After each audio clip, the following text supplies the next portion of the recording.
અમે અહીંયા ધારાદેવી મંદિર આવ્યા છીએ અને અમારી ચાર ધામની યાત્રા અહીંયા પૂરી કરી અને અમે મા ધારાદેવીના દર્શને આવ્યા છીએ. એવું માન્યતા છે કે ચાર ધામની યાત્રા કરો એટલે મા ધારાદેવીના દર્શન કરવા જરૂરી છે.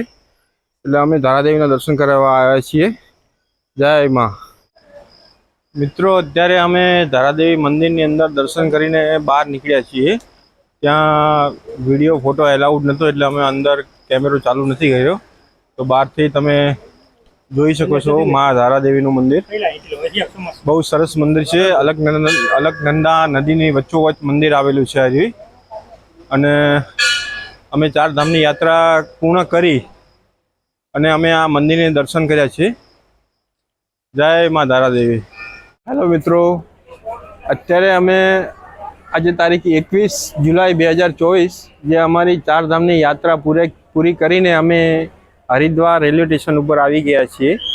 અને હવે અમારી ટ્રેનને થોડો સમય બાકી છે પ્લેટફોર્મ પર નંબર 2 ઉપર આવવાની. તો કાકા કંઈ બોલવું બોલી નાખો કોઈને. જય માતાજી, જય દ્વારકાધીશ.